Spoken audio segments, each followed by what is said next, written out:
Doamnelor și domnilor, astăzi avem vești foarte bune din Ucraina, mai precis din Rusia, pentru că rachetele Flamingo ucrainene au lovit o uzină militară rusească, uzina Titan Barichai din Volgograd a Rusiei, cu 5 rachete de tip Flamingo cu rază lungă de acțiune.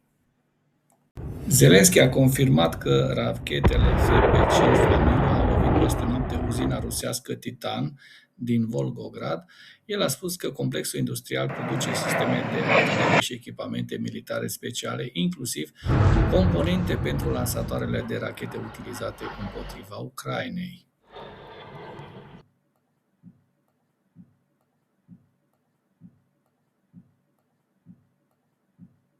Iată, avem imagini foarte sugestive cu aceste lovituri asupra uzinei de apărare, uzinei militare rusești Titan Barichai din Volgograd.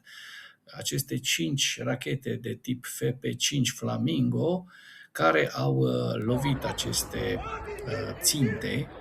ținte rusești, iar datele geolocalizate preliminare indică lovituri asupra acestei uzini care produce lansatoare și componente pentru sistemele de rachete Iskander-M, iar și Topol-M. Știm foarte bine că aceste sisteme de rachete rusești terorizează Ucraina de mai bine de 4 ani. Așadar, această lovitură este una esențială asupra acestor cioloveci ruși și vă las imagini cu această bucurie pe care le-au produs-o rușilor loviturile ucrainene.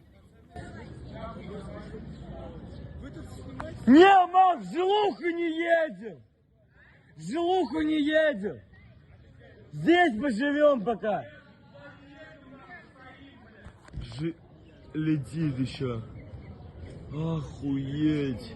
Analiza Niprosin spune că Ucraina a lovit uzina de apărare Titan Barichai a Rusiei din Volgograd cu cel puțin 5 rachete FP5 Flamingo, dintre care cel puțin 3 au lovit ținta. Datele GeoInt indică de asemenea lovituri asupra atelierului numărul 2, a clădirii de producție a atelierului numărul 38 și a unui alt atelier rusesc.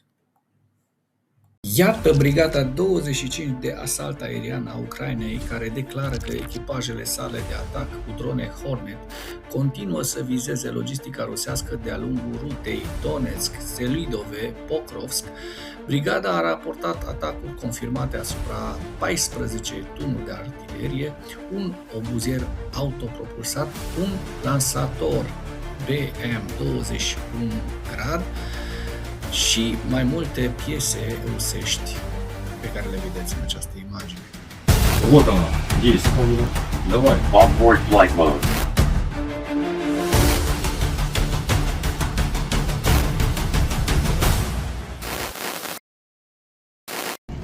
А это Забайкальский край, Шилка.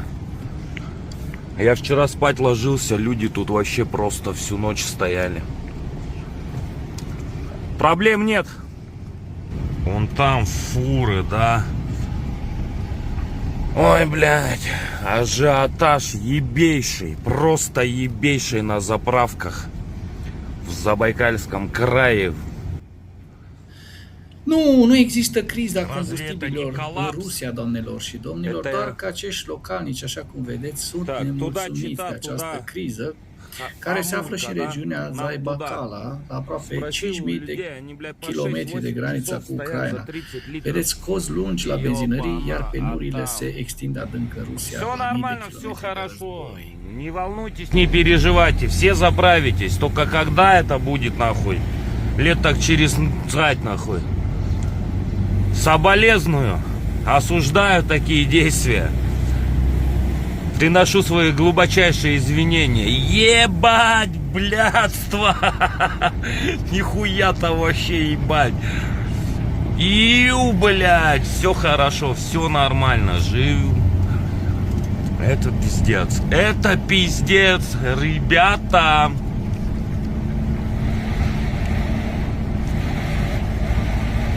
Сука, голод не тетка, захочешь и будешь стоять нахуй. Чит. Чита, 26, да, июня, время 11 вечера.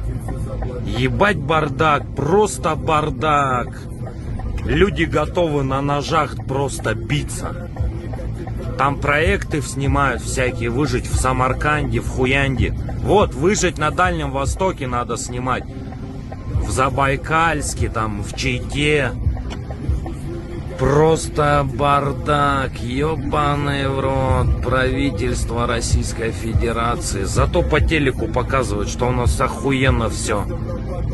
Разве вот это охуенно?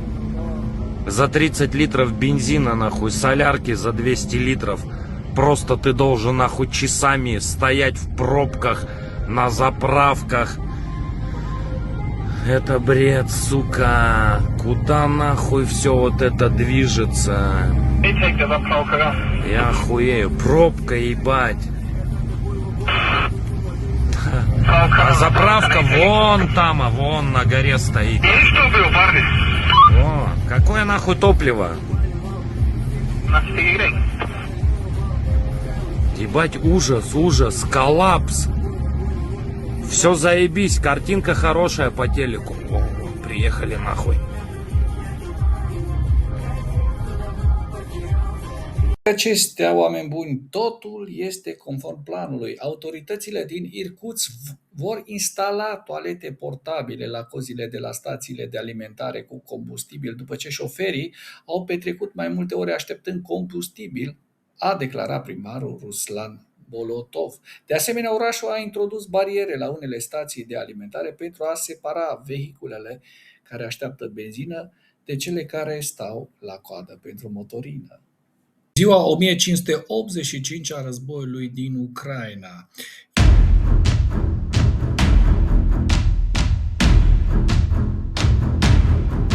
Iată, oameni buni, în ultimele 24 de ore, rușii au pierdut 1350 de militari, un tank, 12 vehicule blindate de luptă, 58 de piese de artilerie, 3 lansatoare de rachete și, așa cum se poate vedea în această imagine, rușii au pierdut de asemenea 11 sisteme robotice terestre, 3 rachete de croazieră au fost doborâte de către ucraineni, cât și aproape 2000 de drone rusești.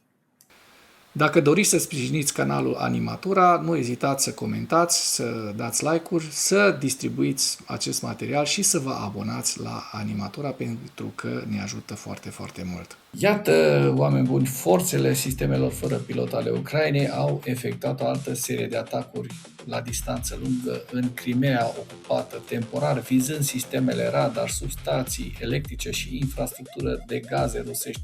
Imaginile arată de asemenea atacuri asupra activelor logistice rusești, inclusiv asupra mai multor vehicule de aprovizionare și alimentare cu combustibili.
Compania Firepoint a prezentat una dintre locațiile sale de producție pentru rachetele de croazieră FP5 Flamingo și dronele FP1 din Ucraina, iar jurnalistul Sergei Peicev a filmat acest proces de fabricație.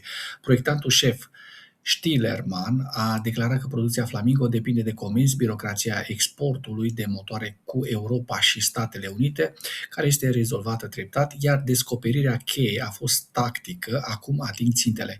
El a mai spus că Firepoint nu vede prea mult sens în utilizarea rachetei sale balistice mici de 300 de kilometri, când o dronă de tip aeronavă poate lansa același focos de 200 de kg la 380 de km, pentru peste $40.000 în loc de $600.000 pentru 300 de kilometri. Compania produce și stochează de asemenea rachete pentru viitorul proiect de apărare antiaeriană Freya. Dacă ați găsit informații utile în acest videoclip, nu ezitați să-l distribuiți pentru a ajunge la cât mai multă lume. Mulțumesc mult!